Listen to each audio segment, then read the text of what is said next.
Well, hello there and welcome everyone to the Advisor's Edge podcast. I'm your host, Rob Jacomen, and we have actually a very special show for you today. And we are super honored and grateful to have a special guest, which we will all introduce in a minute. But first, I want to say hello to my co-host, Chad Ramberg. Chad, how are you doing today? Rob, really well. Happy we're in the new year. Put 24 behind us and keep moving forward. Here we are. So I'm going to have you introduce our guest, Chad, but I will say we have Bridget Grimes on our show today. She is with Equita Financial Network, and she's an amazing person. You guys are in for a treat. She's got a phenomenal story, and we cannot wait to share her story, her journey, and all the amazing things that she's doing in this industry. So with that being said, Chad, I'll turn it over to you. Yeah, well, one of the great things about Bridget, she's fantastic, great to talk to, and gives really good feedback. But we've known each other for a few years. I don't remember exactly when we first met, but I think it was before Equita or right near the inception of that. It was, yeah. Yeah. So, thank you for joining us today. I've been wanting to have you on the podcast for a while. And so we could talk about a little bit of your journey, Equita. And now I've got myself curious. What do you remember from when we first met? Was it looking for coverage for your RIA or for Equita? So I think it was probably like 10 years ago, Chad, maybe 9 years ago, when I had just launched my own financial planning firm. And one of my peers, this is where the power of peers come in, right? So one of my peers had introduced me to you when I was looking. Yeah. And it's been a long time. It has been a few years, but you've always been great to talk to. And I was super excited when you came together to put Equita together. And so what I'd love for you to do is tell us a little bit of what was the inception of that, why Equita. There's lots of advisory groups out there, but you saw a specific need. And tell me a little bit about what you saw and what got you there. Sure. Yeah. And thanks, guys, for having me on. I'm always thrilled to share the story to see if it helps other folks. So Equita was launched about 7.5 years ago, and it came from a need. I think that's how a lot of people start businesses, right? You realize you can't keep going the way you're going. So I had launched my own financial planning firm, which is called Wealth Choice. I was in California. And when you launch a planning firm, it is a daunting thing. It's expensive, and you are just out there by yourself. And so I reached out to a peer of mine, Katie Burke, who also had her own planning firm, also in San Diego. And we had met, years prior, just knew of each other through business. And, I just reached out to her for feedback on some things. I'm like, hey, how would you solve this client problem? What are you doing over there? How are you growing? And we became our own little mini community. And we realized pretty fast, like, hey, if we shared resources, economies of scale, right? It would be cheaper for us. We would have access to better resources. Plus, we loved having each other to, just share best practices, ask questions as another resource. And we were very similar, right? We were super like-minded women running our businesses for very similar reasons. So those reasons are really important in terms of why we launched this firm. And so I want to tell you just a little bit about that. As a woman in financial planning, it's a tricky business. There is pay disparity. It's real. There's the challenge of balancing family and profession, really big issue, because a lot of firms are like 9 to 5 in the office. We don't care what's happening with your kids. There's the challenge of, are you really serving your clients the way they're best served? Or are you just being tasked with bringing in more and more revenue because that's the business model for your employer, right? There are a lot of challenges I found as an employee in an industry I loved. And I felt truly marginalized at one point where I just said, you know what, I'm working 68 hours every week, no exaggeration. I never saw my children because that's the deal. I'm now really not even able to serve my clients because I was tasked with more and more revenue. You bring in a client, you love this client, you have to give them to a junior planner. You don't have capacity because your expectation is you bring in more money, right? It's about the money. And so I sat back and I thought, why am I in this industry? Why do I do what I do? And I do it because I love financial planning. Like, I truly I truly love watching somebody live a decent life or work really hard to get to the life they want. I find great satisfaction in that. And I was in a place where it wasn't happening anymore. And I also did learn that I was paid 50% of what my male peers were. So there were a bunch of issues. That's for real. That's true. So I took stock of where I was and I made the decision to launch a firm. And so you need to know that a little bit of that backstory because it plays into why Equita. Katie, my business partner, very similar challenges in her as an employee for, a male-led firm, because they're all male-led firms, right? That's just the industry. Okay. But, a lot of times the men running our firms, they've got wives. They've got I need a wife, right? Like I needed a wife. They've got somebody who's going to pick up the kids. They have somebody who's going to take off if, and is available if there's a snow day or, whatever. We didn't have wives. And so those things fell to us and it became very difficult to keep a job and not be marginalized. It sounds like counterintuitive, like this shouldn't even be an issue, but this is an issue. So for similar reasons, she launches her firm. We become buddies. We become each other's resources and community. And we say, hey, we're going to launch a firm for ourselves. We're going to put together the best resources in our industry. And by sharing these resources, we're going to really have access to better resources and do better work for our clients than we could have done alone.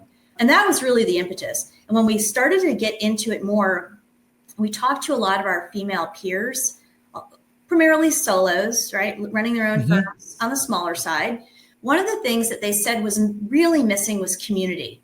Hey, here we are out there doing our thing. There just aren't a lot of women like us. And so a big part of what we wanted was let's create a community with this business. Let's not only build it for ourselves the way we think, like amazing, really good resources, but let's let other women plug into this. Let's let them join our community. Let's help other women, because why wouldn't we want to help more women succeed in this industry? Because no one had helped us, right? Like we were like, we're going to figure this out. We know if we have the resources that are the best, if we have the time to spend with our families, like we've got balance we build by being a business owner, if we are paid ourselves what we're worth, we know that this is a great option for other women. And it's really when we decided, okay, we're going to launch Equita and we're going to make it available to other women-led planning firms in the country. Yeah. I mean, there's a lot to unpack there. Jeez, I can't imagine. Yeah. Obviously I'm a guy and I can't imagine what it would feel like, showing up and you see a huge disparity between you and someone sitting right across the room from you or whatever the situation is. Well, Chad, in that case, you say, I'm just going to work harder. And the harder I work, eventually it's all going to work out and I'll be recognized and I'll get paid more. And I am here to tell you, it doesn't work like that. Yeah. Well, that's where I think community can help out, because certainly otherwise you're just spinning wheels. Right. And so, for sure. And obviously even, if we want to help everyone as much as we can, everybody comes to what we're doing with a certain experience. And your experience is different than mine, and you're helping out. You and Katie are helping people and you're living it and doing it. The community aspect of it, I know you've been on a bunch of podcasts, which is really cool. And how is, for me, when you first started building Equita, I was like, okay, this is great. I think this is fantastic for women out there because it's a growing area.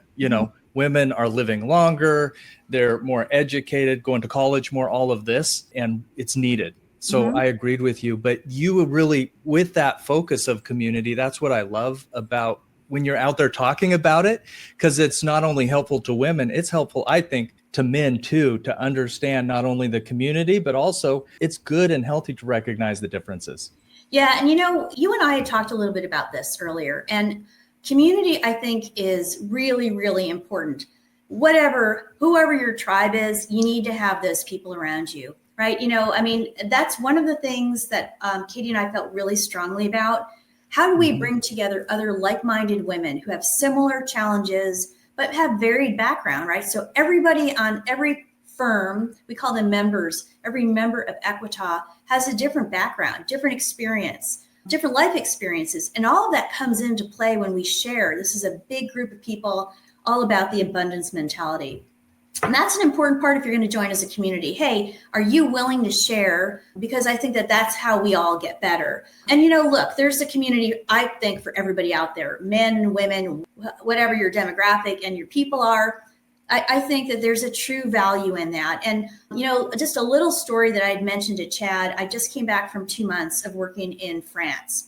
I was working and living abroad, kind of like a beta test. Hey, can I really do this if I plan on forever? Was really cool. But one of the coolest things of the experience was when I went to lunch with the woman, the landlord of the house I rented, and her husband. Now, this woman, like me, is in a male-dominated industry. It happens to be in the auto industry in France, but on the finance side. And we were talking about how, very much like my own experience, she's in a male-dominated field. There's very few women. You've got to stick together. There's a lot of challenges that women have in that industry to succeed. And so as a result, she saw a need to create a community among her peers. And I absolutely love that. And I thought, oh my gosh. And she had said, hey, I looked at your website and you did the same thing. And I said, you know what, Elizabeth, what is so cool is that what you see, the power that this community really does have, right? By bringing these folks together, which in our case is women-led planning firms, right? Fee-only, CFP, smart, awesome women around the country. By bringing them together, we support each other, we give each other confidence. These are smart women, but I loved how same thing, different country, right? But with the same purpose. And I just thought that was really awesome, right? Whatever your tribe is, there's terrific power in that. It's amazing. That's amazing. Yeah. Absolutely. Whoops. It's getting scary, Chad. Bridget, I don't want anybody to miss the enthusiasm and the passion that I can see is driving through you as you are talking about community and your mission and your purpose. Mm-hmm. I think it's incredible that you took, and it's actually, even from a marketing perspective, when you think about community, there's so much more power in bringing people together in the spirit of community and having a common mission and a focus and a vision. Can you talk a little bit more, go a little deeper about what you have done to really, because here's where I'm going with this. I think what we're talking about is more about transformation. Mm-hmm. And what I see is transforming people's lives. It's part of my mission too. I know Chad is that's all about his mission as well. But talk a little bit about what you're seeing to really transform other women's lives who are joining your network and what that has done for you personally in terms of what you're seeing in the marketplace. So, good question. I really feel in a lot of cases for Equita, we bring on someone who is launching a brand new firm, right? So we are a great place for people who've been in the industry. They may be out there running their own firm. Growth's been stymied, right? They just haven't been able to get to the next level. But we've also got women who have, like myself, had worked for someone else for a variety of reasons, has decided that that's not the fit and they want to try and launch a firm. And what I find absolutely the most gratifying thing is when you have someone who's got a vision and you can help them make that vision reality. Mm-hmm. And so, here we are a few years into this. And, after my firm went on to Equita and, using all the resources, and Katie's firm went on, we had a woman who was in our industry, but on the institutional side. And she launched her own firm from zero, right? Zero. She's not a financial planner. She's a, money manager, but she's super smart, personable, and, a CFP. And so she started this firm, her firm, with a vision. It's now the largest firm on our platform. She's got a bunch of W-2 employees. To me, she's the textbook case of, I have this vision and I'm going to make this happen, but I need to have really good people around me to make that happen, right? And that's where I think Equita has been so, to me personally, just incredibly gratifying, because I feel like, hey, I got to play a little part in that. And, bringing her together, watching her grow, adding employees, right? And I can see how her business has grown over time. It's really cool. It is super cool to be able to just be one of the parts to help with that success. And, last year we brought on 6 new firms. And of those firms on our platform, I think one was out there. This woman had a partner and she left and she launched her own firm. But the other 5 had started pretty much from zero. Now, there's a lot of work to do when you're launching a startup from nothing. And so there's a lot that falls to that person, right? That we're not, equipped to do. We've got a lot of places we can help people, send people to for resources, but we are able to say, okay, you are up and running. Here's all of the resources you need to just deploy and just get going, right? And then we have Monday calls. We all come together as a community. We have like, hey, this is a Monday. We're going to go over a case study for a client. We've got speakers come in. We've got like, okay, what crap happened to you this week that we can talk about that you really need help with, right? I mean, so we've got each other. And I have to tell you, watching these women grow these firms, the way they want to build the business that they want, and it's different for everyone, to be a small part of that has been really cool. The community part is absolutely essential. It is essential. And one of the things that we did last year that was very different was we created this community-only part of Equita. Because for some women, when they launch right away, or they're out there for a while and they're not really sure they want to change resources, they still want to be part of this tribe. And so we made it possible where you can be a community-only member, if you will, and not pay to leverage the resources on the platform. And it's been a really cool way to add more women who have, just this great experience, who are in these varying stages of building the businesses they want. It's amazing. Well, I got it. What's really cool, and I got to say thank you, Bridget, that we connected and that we continue to work together, because here while it's a very small piece of what advisory firms do, we help with an important but small piece. Mm-hmm. What you're doing with Equita is really helping with that resource and expanding it for your community, which is actually absolutely awesome. And that warms my heart, because I know that little piece that we're helping with is helping a wider market, and even helping, I don't know how many people actually live better lives or make better financial decisions out there. Well, it's really funny, Chad, because one of the things Katie and I wanted was really good resources.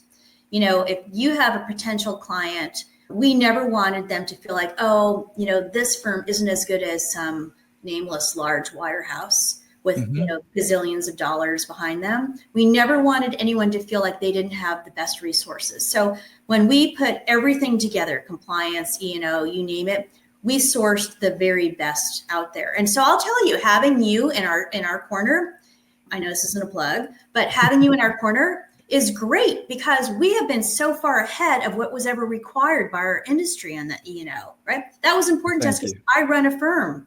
I'm not just some person who runs Equita who's looking to shave dollars off of all of our members. Right. Like I use Equita because I wanted to grow Wealth Choice, my planning firm. So I get it. And the great thing is because you are great feedback and ask questions when needed. And so you're able to use that with your whole community, and even community members sometimes pop in and ask questions, which is absolutely awesome. So we love our partners. Great. Yeah. Partners are really like the key to who we are. That's so neat. That's so Can we great. get a little granular on that? Can we get so Bridget, I want to go a little deeper with that, because I think it's really important for anybody who's listening or watching is to what do you owe when you talk about resources? What do you owe to your success as far as the stack of resources that you use? Your tech, your process, your insurance, all those different things you talk about. How did you go about the process of really building out your resources, and what should people really, who might be wanting to know more, like how would they go about that process? Is a lot of work? What was your thought process in putting all that together and really building a world-class operation there? Sure. So it took us a full year of due diligence on every single facet of our platform. No kidding. We looked at everything out there. Now, because I'd been in the industry for a while and Katie had too, we had experience with a lot of other things, a lot of resources. We knew what we didn't like. We knew some things we liked, but we still went out there and we interviewed everybody. We demoed everything out there. And, we really decided jointly, like, hey, these are the solutions that we like the most, that we think are the best. And we made it a point to be partners with those resources. So, like I'm a partner with Chad, we are super close to Advizon. We were very early adopters. Advizon, the guys who had launched it not long from leaving Morningstar. And we loved what they were building. They have been an amazing partner. They have evolved like nobody would have guessed, right?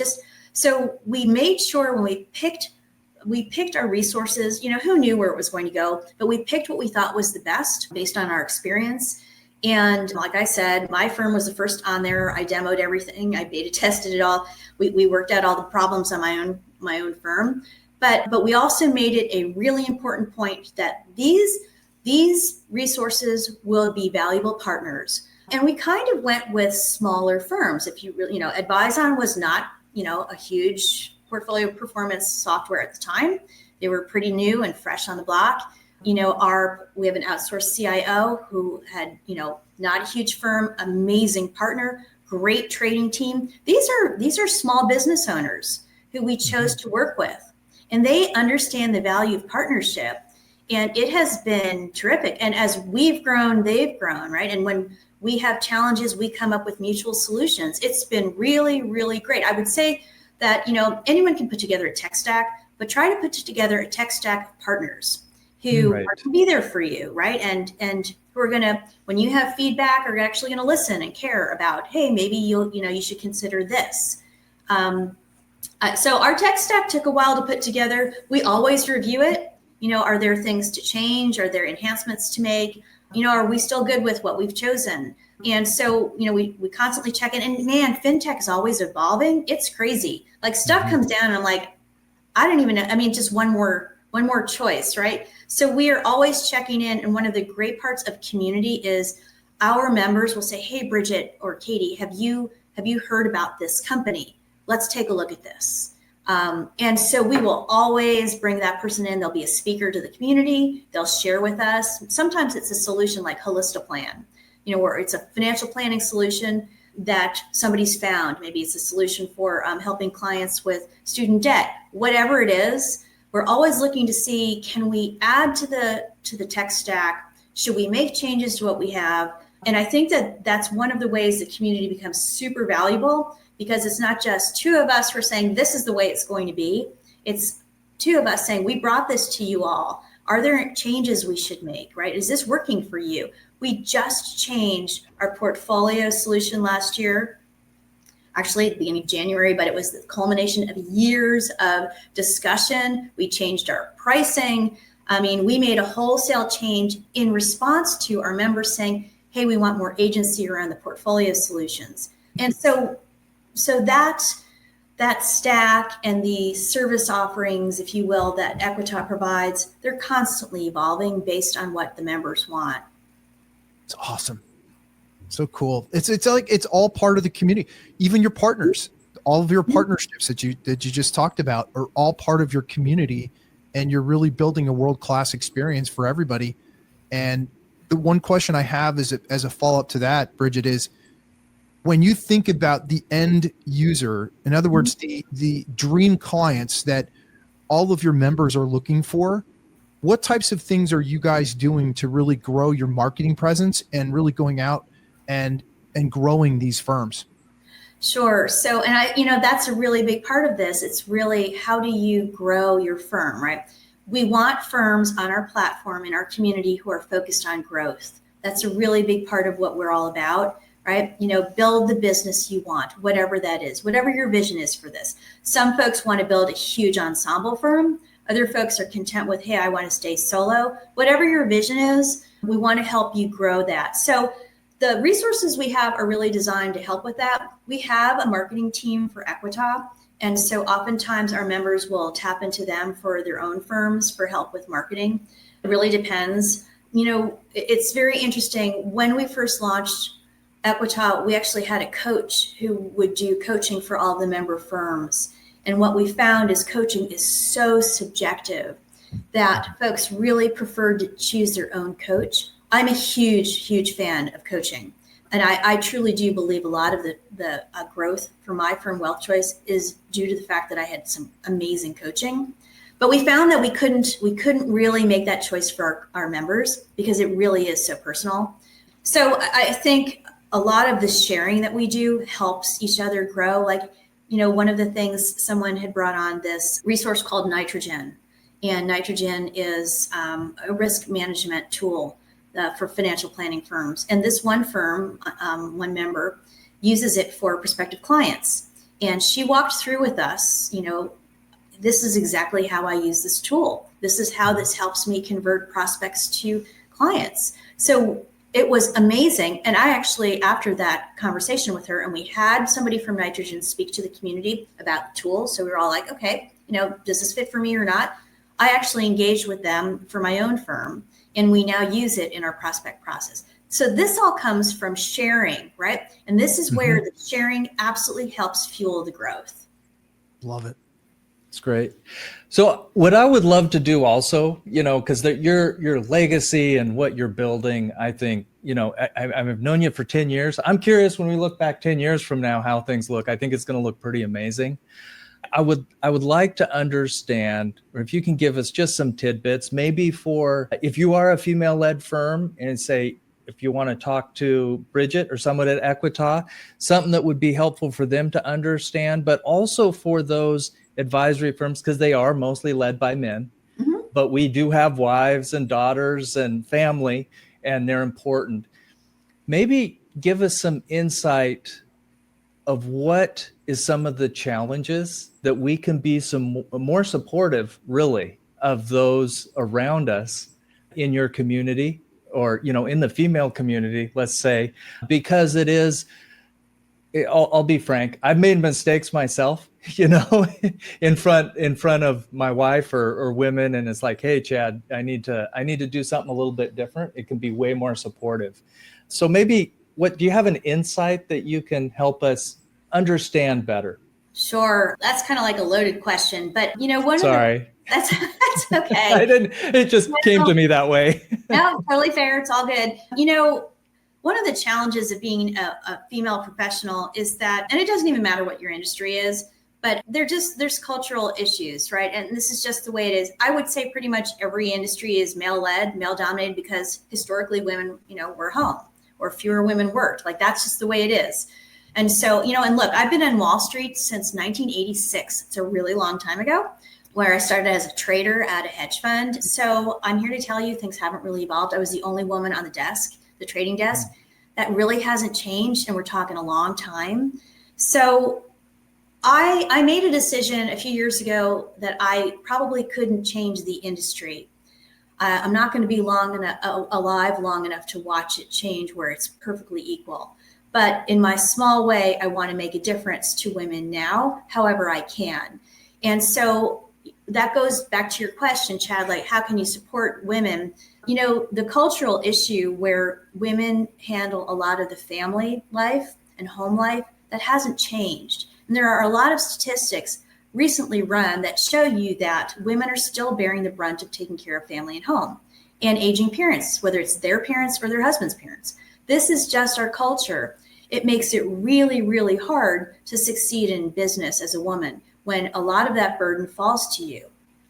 Having a great partner is a great thing. And I think communication, and if there's a couple, I think communication and sharing those responsibilities is really, really key. I can tell you it's going to really make a difference to women if women don't have all of this fall to them. That's kind of a culture shift, but men need to be aware of this. This is a huge issue. Another issue really is for women is in financial services is the balance of the job versus family. So historically, our industry has been kind of like 9 to 5, right? Like, you've got to be there at a desk I'm not sure why, but you do, because that's how we always did it. And you need to be there where you're seen, and then you go home and you take care of your family. one of the great things about financial planning and running your own business is that you have flexibility. You have flexibility to build balance in your life, right? So my client base happens to be virtual. And for many of the women on Equita, there's this as well. And this is important because you don't necessarily need to be meeting with clients from 9 to 5. I don't know anybody who does that.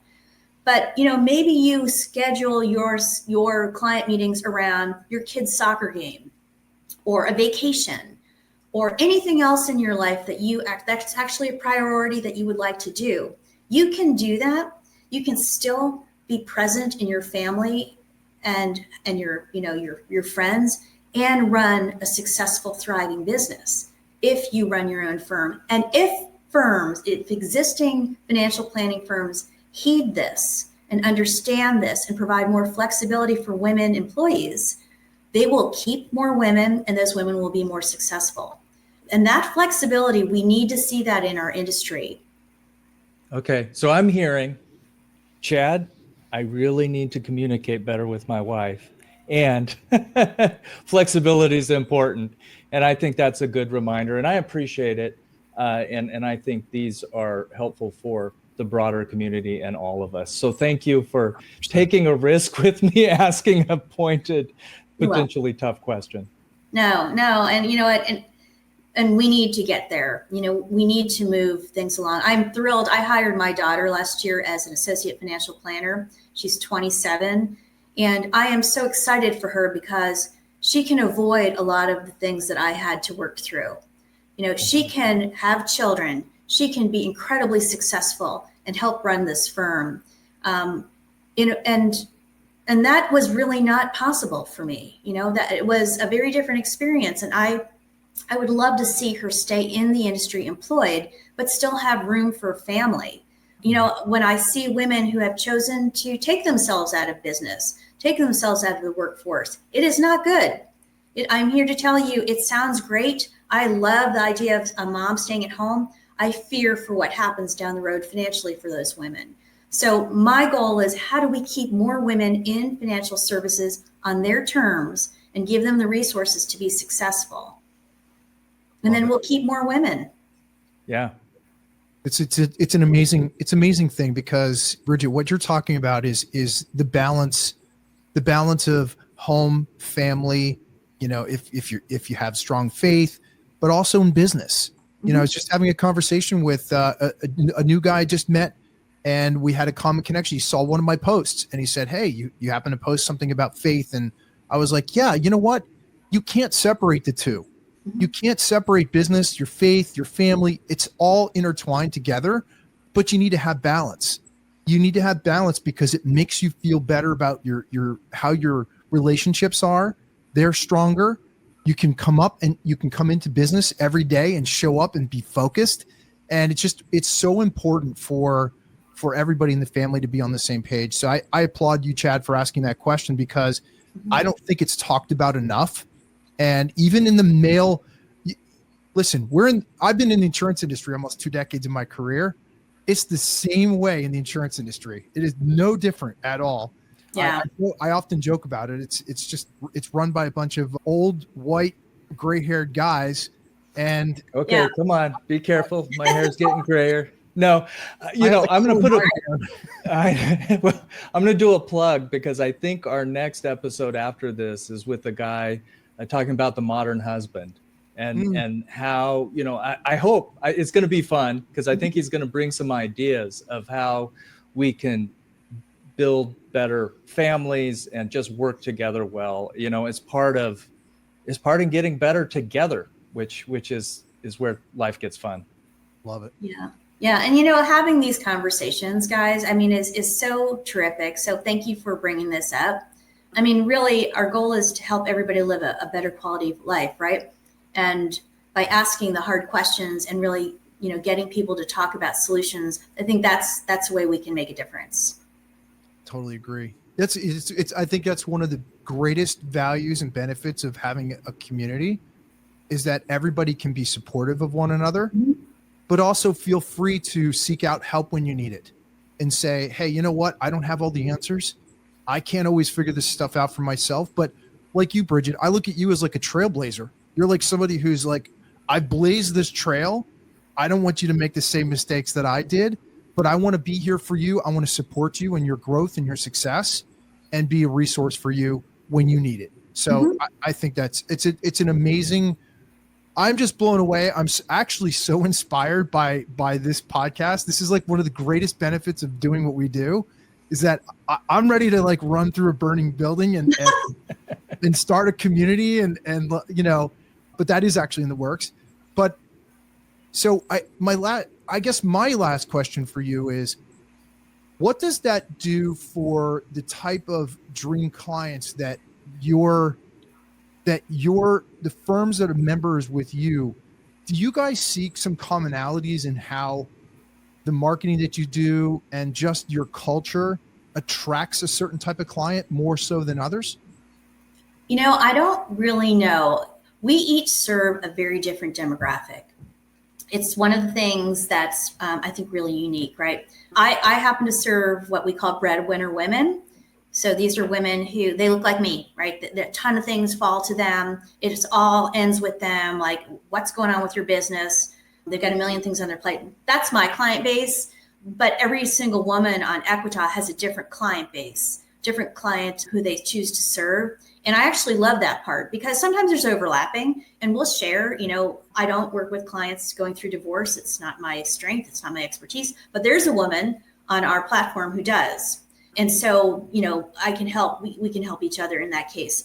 I think really when it comes to who we're serving, and like I said, it's very different for everybody. I think the way that the community helps with that and helps with us bringing on new clients, I think it's being able to say, hey, so I have this firm.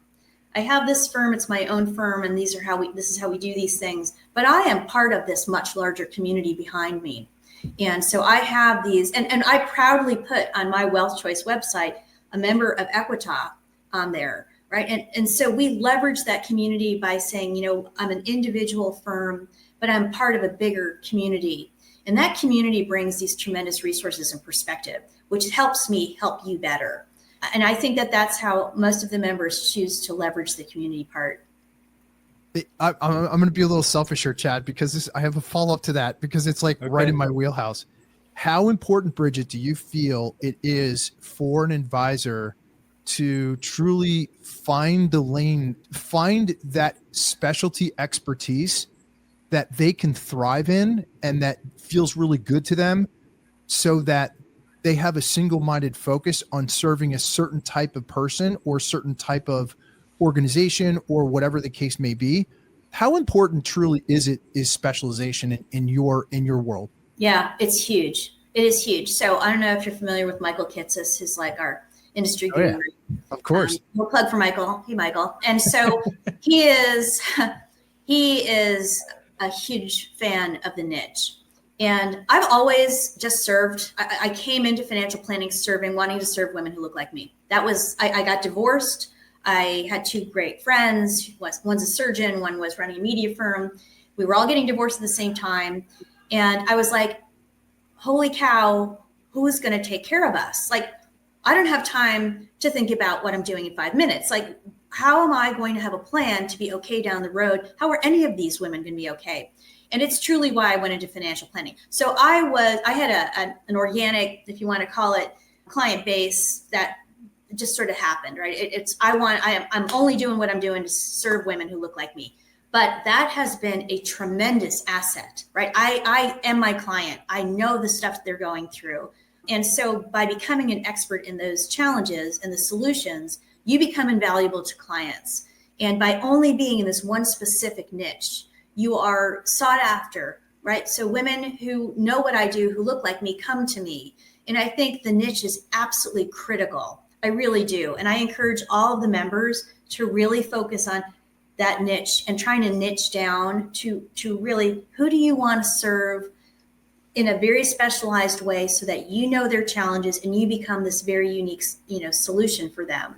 Otherwise, you're just one of a zillion people out there in a sea of financial planners. And there are some great planners out there, but you're not really distinguishing yourself. Yeah.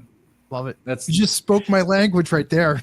Chad's probably laughing because he knew I was going to ask that question, because, We all know why. If you check out, well, my it's profile, you good. know why. Yeah, no, we all have our specialty, right? That's right. You know, one thing we like to wrap up with, and it's just kind of fun, and what just occurred to me is we like to wrap up with, if you're sitting on your porch with your spouse or, you know, your partner, how does the look back? How do you want to be able to look back on the work you've done? And I think the cool thing, Bridget, is coming through. I think you're going to have a huge community with you when you're sitting there looking back on it.